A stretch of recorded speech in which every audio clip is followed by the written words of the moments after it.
मैं पर्सन को अच्छी तरीके से इनवाइट करता हूं, बट फिर भी जो पर्सन होता है वो मेरी प्रेजेंटेशन में नहीं आता। मैं पर्सन को फॉलो अप करने के लिए कॉल करता हूं, बट प्रोस्पेक्ट मेरी कॉल ही पिकअप नहीं करता।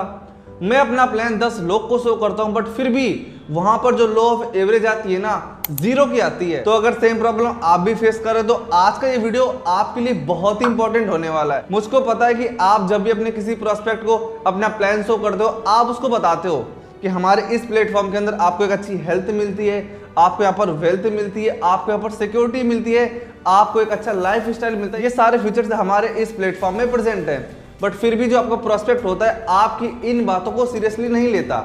आखिर इसकी वजह क्या हो सकती है? सिंपली इसकी 3 वजह होती हैं। आपको जो प्रोस्पेक्ट है उसके माइंड में कुछ कॉमन डाउट्स होते हैं, एंड जब तक उसको इन क्वेश्चन का जवाब नहीं मिलेगा ना, जब तक आप उसके इन डाउट्स को क्लियर नहीं करोगे ना, पर्सन आपके साथ में स्टार्टअप नहीं करेगा, बिलिंग नहीं करेगा, सो नहीं करेगा।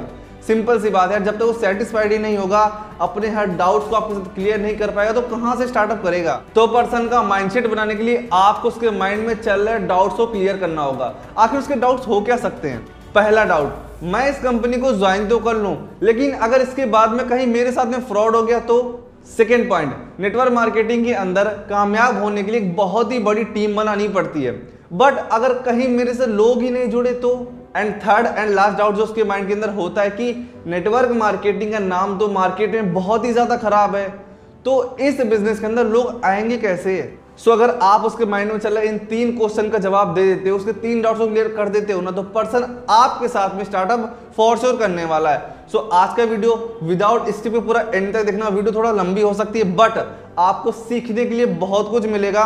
तो जाकर डायरी एंड पेन ले आओ, ताकि जो भी मैं आपको पॉइंट्स बताने वाला हूँ, जो भी आपको जवाब देने वाला हूँ, मैं आपको बताने वाला हूँ किस तरीके से अपने आप प्रोस्पेक्ट का माइंडसेट चेंज करोगे, तो सारा का सारा कुछ आप अच्छी तरीके से नोट डाउन कर सको। एंड इसके साथ में जो मैं पॉइंट्स आपको बताने वाला हूँ, आप इनको अच्छी तरीके से अंडरस्टैंड करोगे ना, तो आप 10 में से 7 से 8 का एवरेज बड़े प्यार से निकाल सकते हो।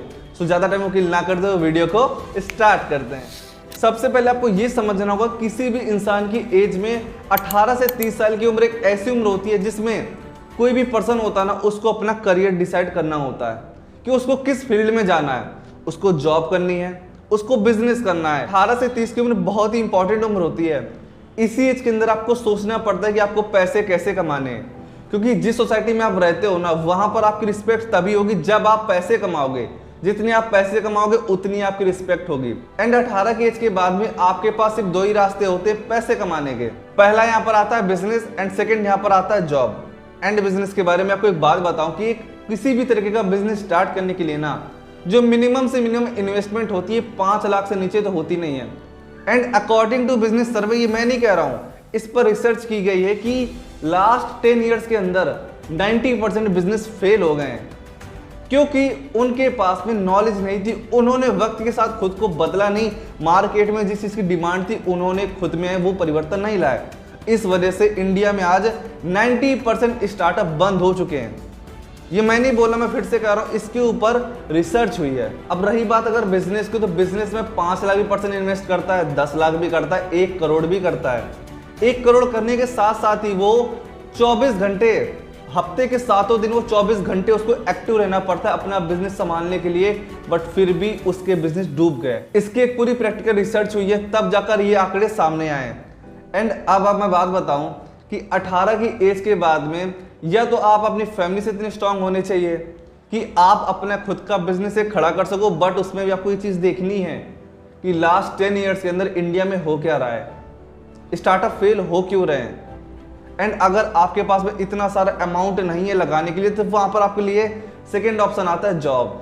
जॉब के लिए आप अच्छे से जानते हो कि पहले आप जब से पैदा होते हो 15 साल पढ़ाई करते हो, उसके बाद में आप 3 साल ग्रेजुएशन करते हो। 18 साल आपने अपनी जिंदगी तो पढ़ाई में ही निकाल दिए, बट 18 साल देने के बाद भी आप उस काबिल नहीं बन पाते हो कि आपको कोई एक अच्छी जॉब मिल सके। चलो मैं मानता हूँ कि आप आफ्टर द ग्रेजुएशन आप टीचिंग की तैयारी करते हो, आप टीचर बनना चाहते हो, बट उसके लिए भी आपको पहले बीएड करना होगा। उसके बाद में एग्जाम्स होते हैं, आपको कंपटीशन की प्रिपरेशन होती है, उसमें आपको खुद को तपाना पड़ेगा। एंड उसके बाद में आपकी जॉब मिलने के चांसेस कितने होते हैं, कोई गारंटी नहीं होती। इंडिया में बहुत कंपटीशन है जॉब का। गवर्नमेंट भी यहाँ तक खुलकर बोल रही है कि आप आत्मनिर्भर बनो, सेल्फ डिपेंड बनो। जॉब के भरोसे मत बैठो। इंडिया में इतनी जॉब्स नहीं है, हर साल तकरीबन 10 लाख जॉब जा रही है इंडिया में। तो आप जब अपने प्रोस्पेक्ट को इस तरीके से गाइड करोगे कि जॉब के बारे में बताओगे, बिजनेस के बारे में उसका माइंडसेट बताओगे, तो उसको यहाँ पर चीजें रिलेट होंगी कि नहीं, पर्सन यहाँ पर गलत नहीं कह रहा, सच कह रहा है। वो एक ऐसे साइंटिस्ट जिनको पूरी दुनिया जानती है, जिनका नाम एल्बर्ट आइंस्टाइन है।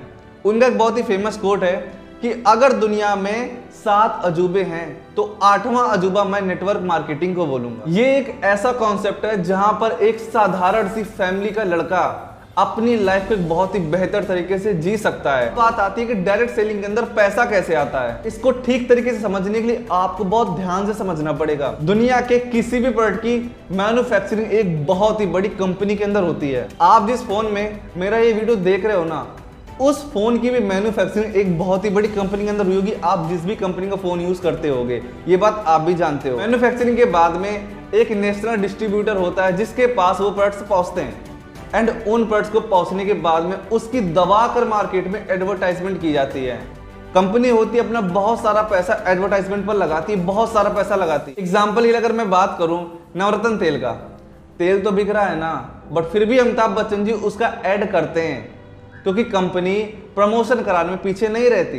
इतनी एडवर्टाइजमेंट होने के बाद में वो प्रोडक्ट्स पहुंचते कंज्यूमर तक, एंड जिस प्रोडक्ट की कॉस्ट यहाँ पर कंपनी से 30 रुपए थी ना, वो कंज्यूमर तक आते आते 100 रुपए की हो जाती है। मतलब कि 70 रुपए यहाँ पर नेशनल डिस्ट्रीब्यूटर लेता है, एडवर्टाइजिंग उसका इतना पैसा लगता है। ये सारा जो कॉन्सेप्ट है, ये सारा कॉन्सेप्ट है ट्रेडिशनल बिजनेस का। अब यहाँ पर काफी सारे लोगों को ट्रेडिशनल बिजनेस के बारे में पता नहीं होता, तो आप अब जान सकते हो। एंड सेम इसी तरीके से कॉन्सेप्ट होता है डायरेक्ट सेलिंग का। बट डायरेक्ट सेलिंग क्या करती है कि वो बीच के सारे सिस्टम को ही खत्म कर देती है। यहाँ पर एक पर्सन को हायर किया जाता है जो कि कंपनी के प्रोड्यूस करता है और उनको कंज्यूमर को देता है। सेकेंड डाउट जो कि आपके प्रोस्पेक्ट के माइंड में घूम रहा होता है वो ये होता है कि नेटवर्क मार्केटिंग का नाम मार्केट में इतना खराब क्यों है। इसका सिंपल सा रीजन है, मार्केट में ऐसी बहुत सी कंपनियां आई हैं जिन्होंने हवा बेचकर लोगों से पैसा लूटा है। उनके पास ना कोई अच्छा प्रोडक्ट था, ना उनके पास कोई अच्छा एक प्लान था। उन्होंने सिर्फ लोगों को हवाबाजी दिखाकर, उनको यहाँ पर सपने दिखाकर यहाँ पर लोगों से पैसा लूटा है। आप इसको एग्जांपल से भी समझ सकते हो कि अगर मार्केट में 500 का असली नोट है ना, तो उसका यहाँ पर डुप्लीकेट भी तैयार है। मतलब कि जो चीज यहाँ पर रियलिटी होती है ना, उसी का डुप्लीकेट तैयार होता है। 2000 का नोट अगर ओरिजिनल है तो उसका भी डुप्लीकेट बना मार्केट में। अब सवाल आता है कि यहाँ पर इसका आखिर इलाज क्या है, आखिर सही नेटवर्क मार्केट कंपनियां पहचाने कैसे। इसके सिंपल 3 पॉइंट से पहला, आप अपनी कंपनी की अच्छे से प्रोफाइल को चेक करो, उसका बैकग्राउंड कैसा है, वो कब से चल रही है, उसमें कितना पोटेंशियल है, ये सारा सब कुछ आप रिसर्च कर लो। सेकेंड आता है प्रोडक्ट्स के बारे में। क्या आप जिस कंपनी में ज्वाइन हो रहे हो उसके अंदर कोई प्रोडक्ट्स हैं?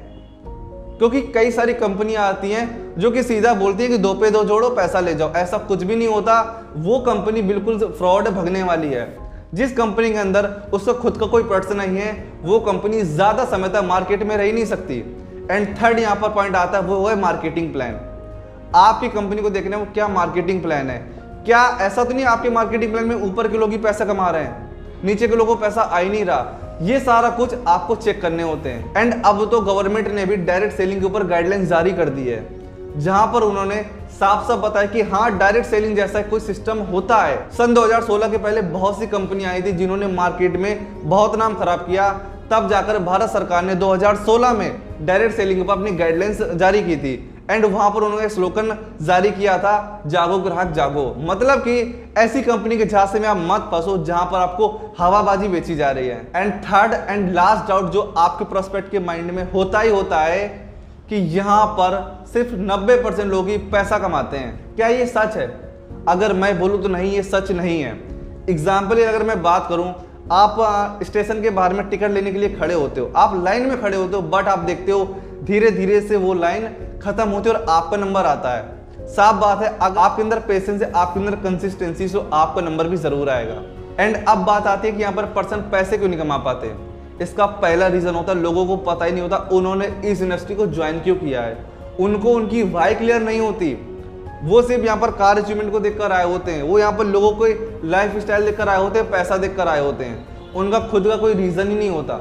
एंड जितने भी लोग यहाँ पर पैसा कमा रहे हैं आपसे बड़े लेवल पर हैं, आप देखोगे उनकी खुद की एक वाई थी, उनका रीजन था उन्होंने इस बिजनेस को क्यों ज्वाइन किया। अगर आपकी वाई नहीं है, आप इस बिजनेस के अंदर लंबे समय तक तो टिक ही नहीं सकते। सेकंड पॉइंट होता है उनको आने वाले चैलेंजेस का पता नहीं होता। वो बहुत एक्साइटेड होते हैं, अरे अब तो मैं ये कर दूंगा वो कर दूंगा।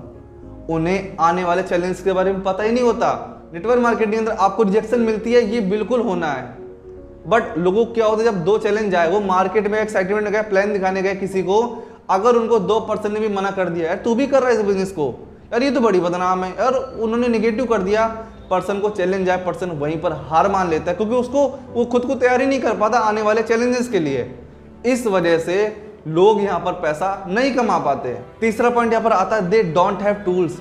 लोगों के पास में टूल्स नहीं होते। आज के समय आपको पता है सोशल मीडिया का है, आज लोग इंस्टाग्राम पर अपनी प्रोफाइल बिल्ड नहीं करते, लिंक्डइन पर प्रोफाइल बिल्ड नहीं करते, फेसबुक नहीं करते, काफ़ी सारे ऐसी एप्लीकेशन है जहाँ पर वो खुद को नहीं दिखाते, पर्सन यूट्यूब पर नहीं आता।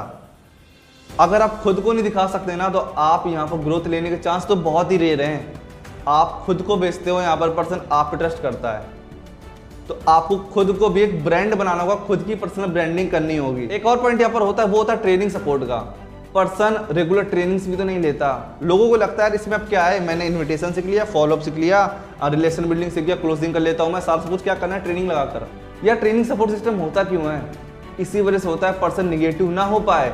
आपके सीनियर्स आपको बार बार क्यों समझाते हैं कि अब आपको ये प्रॉब्लम आने वाली, इसके लिए आपको तैयार होना पड़ेगा, बट नहीं, लोगों को यहाँ पर खुद पर इतना बिलीव हो जाता है कि वो ट्रेनिंग से लेना ही भूल जाते हैं। ये कुछ रीज़न होते हैं कि यहाँ पर 90% लोग पैसा क्यों नहीं कमा पाते। उनके पास पेशेंस नहीं होता, कंसिस्टेंसी से वर्क नहीं कर पाते, वो चैलेंजेस के लिए रेडी नहीं होते, वो उनके पास टूल्स नहीं होते। तो ये कुछ 3 क्वेश्चन थे जो मैंने क्लियर किए। पहला कि यहाँ पर लोग मेरे से कैसे जुड़ेंगे। सेकंड, आप बता सकते हो नेटवर्क मार्केटिंग का नाम है और बदनाम क्यों है इतना। थर्ड, यहाँ पर ऊपर के लोग पैसे क्यों कमाते हैं। आप अपने प्रोस्पेक्ट के माइंड में जो चल रहे हैं ना क्वेश्चन, आप उनको वीडियो कॉल पर 1 to 1 अगर 15 से 20 मिनट भी समझाओगे ना, आपकी ट्रस्ट बिल्डिंग होगी, वहां पर पर्सन के माइंड के क्वेश्चन भी क्लियर होंगे, एंड आपके साथ में स्टार्टअप करने का जो एक रेशियो आता है ना, तो 10 में से 5 से 6 का होने वाला है। वीडियो भले ही लंबी होगी, बट आपको इस वीडियो से सीखने को बहुत कुछ मिला होगा। वीडियो अगर आपको पसंद है तो वीडियो को लाइक करना, साथ मुझे कमेंट में बताना कि आज की वीडियो आपको कैसी लगी, एंड नेक्स्ट वीडियो आपको किस टॉपिक पर चाहिए, ये भी आप कमेंट में लिख सकते हो। एंड मेरे चैनल पे ना हो तो मेरे चैनल को सब्सक्राइब कर लेना, ताकि आपको मेरे हर वीडियो की अपडेट मिलती रहेगी। सो मिलते हैं नेक्स्ट वीडियो में, तब तक के लिए बाय बाय।